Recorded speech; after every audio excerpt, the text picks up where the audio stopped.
Hi guys, welcome back to my channel. So today I'm here to talk to you about the TBR Clear Out Readathon and do a sort of wrap up. Basically tell you what I learned with this.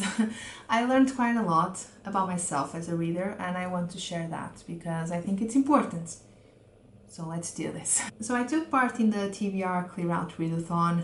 I finished Killing Commendatory. I filmed a check-in video in which I told you what I was reading, I told you all my progress. I filmed a TBR video before that, and I think I showed you on my check-in video, but I actually planned my reading, Yes, I did this. I had like a table with days and what I was going to read on each day, and I had a list of books that I wanted to read during the month of April because the TBR Clear Out Readathon started on April 1st and ended on April 30th. Today is Saturday, May 2nd. It wasn't great. It was not great, guys. So it started off great, motivation, planning, all of that. Finishing commendatory like a week before I was supposed to. So motivated. But then after the second week, ouch, after the second week, I fell behind. I couldn't read everything that I had here. I couldn't read everything that I had planned. I tried my best, but I need to accept the fact that I am the epitome of a mood reader. I am the type of person who is going to read for like 2 days straight. I won't sleep at all, and then I won't read for like a week or two. School also started. Schools are closed in Portugal, but the third term started, so I was teaching and I am teaching online, and I thought that it would be plausible to read all of this during a normal day, and it's not, because online teaching was fine in March. Only 3 of my 9 classes were using online platforms, and now all of them are using the online platform that we use at my school. And I get to the end of the day and I'm like completely exhausted. I just need to close my eyes, and sometimes I don't feel like reading, sometimes I do, but I had planned on reading 150 pages a day every day till the end of April. That is not realistic for me. I don't know why I thought I could do it. I can't. I was overambitious. I am a mood reader at heart. I plan on reading all of these books, but then, I just didn't feel like reading 1 or 2, and I changed. Then I pick up books that weren't even mentioned on my TBR, and it's just, I was vlogging and it wasn't making any sense because I was picking up books that I never mentioned before. It was a whole mess. So I decided to not follow the plan.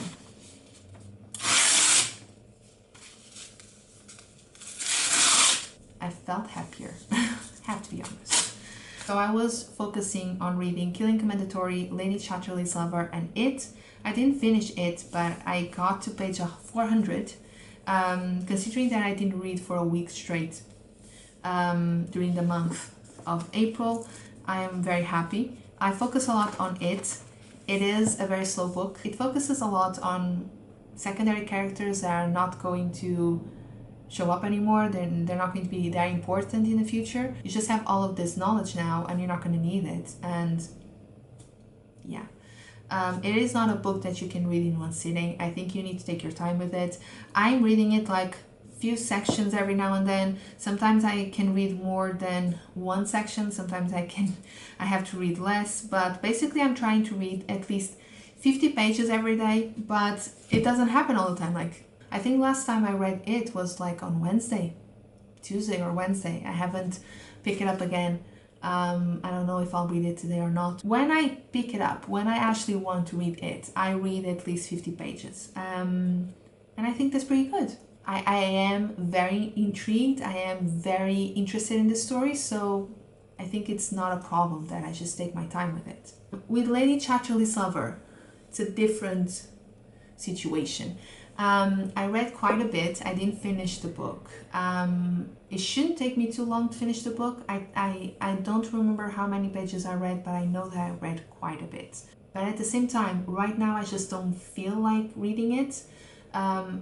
I'm vlogging this week. I started vlogging on Monday, I believe. I just didn't feel like reading it this week, and I didn't pick it up. And I think I'm going to give it another week before I do, just because I think it's bad timing. I'm just not feeling it right now. That doesn't mean that I'm not enjoying the story. I am enjoying the story. I think it is a wonderful classic. Makes you reflect a lot about sexuality and intimacy and the role of women in society.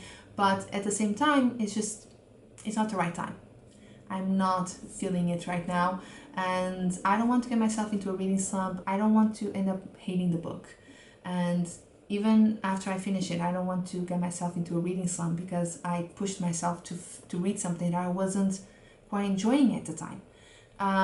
So I am enjoying the book, but right now I just don't feel like reading it. I started 2 new books that I didn't even mention when I was filming my TBR. I didn't even know that I was going to start them. I just felt like it. I didn't feel like reading any of the books that were on the list. So I decided, you know what, I'm going to read different things. So I started a buddy read with my mom, which is weird. My mom is not a reader, and she has read a couple of books recently because we found like a contemporary Portuguese author that she likes. And I noticed that we have, so this is my copy, we have Os Maias by Eça de Queiroz.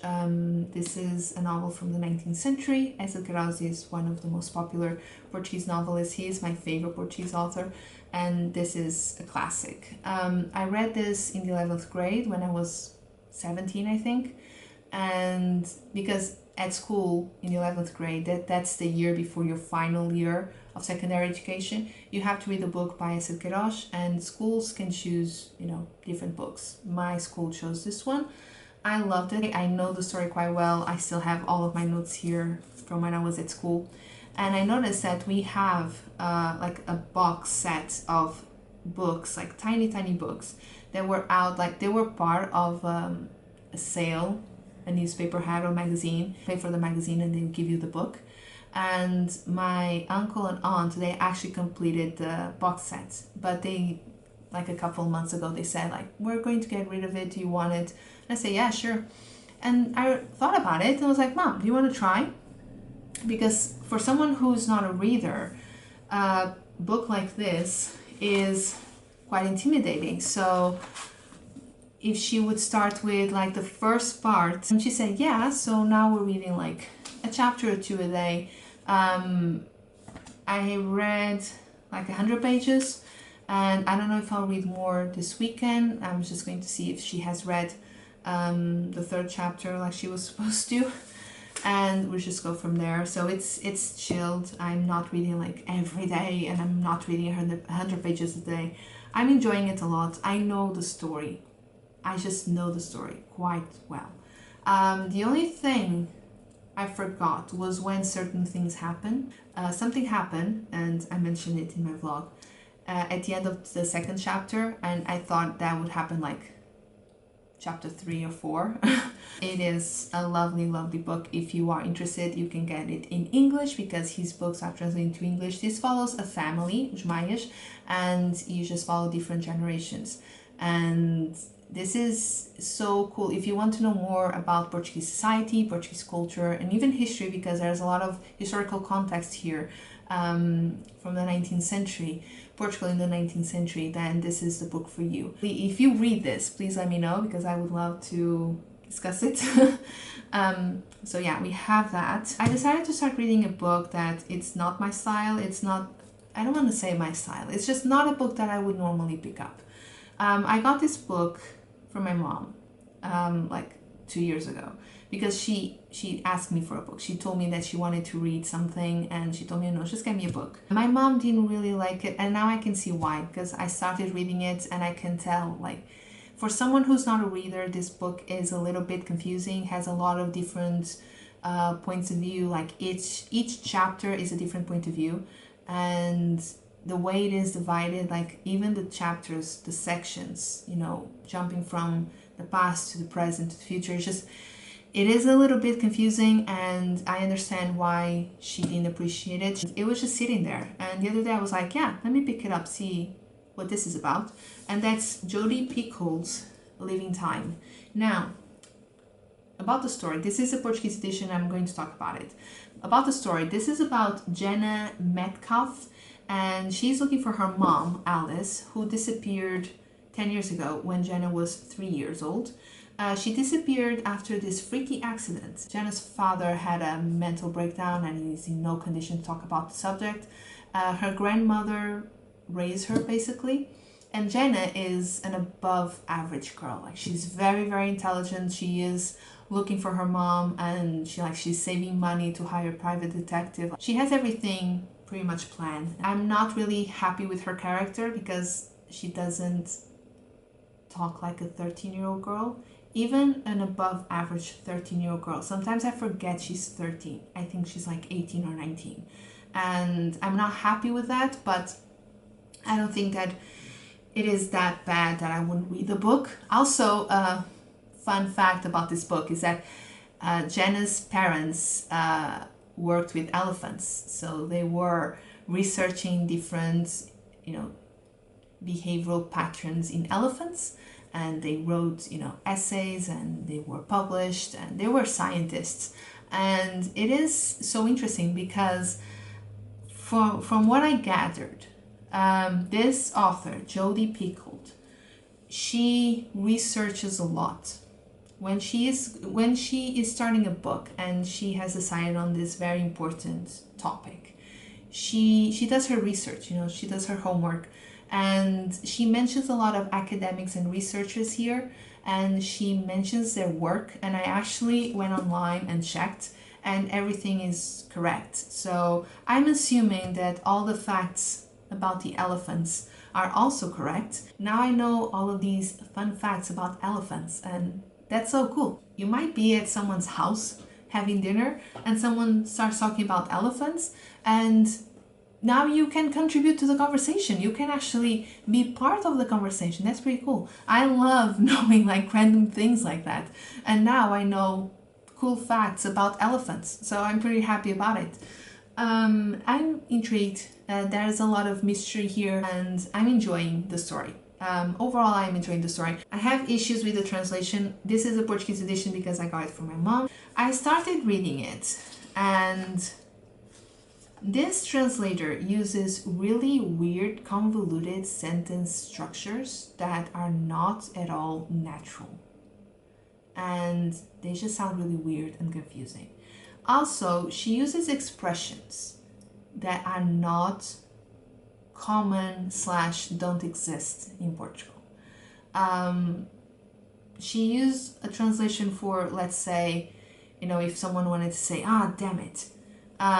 She used a word that is not used here in Portugal. It is very popular in Brazil, in Portuguese from Brazil, but not in Portuguese from Portugal because they're different, When I finish the book, and imagine that I want to read more by Jodi Picoult, because I don't know how I'm going to feel by the end of this, but let's say that I love it and I want to read more by this author. I would either read the English edition, considering that I'm fluent, I can read the English edition easily.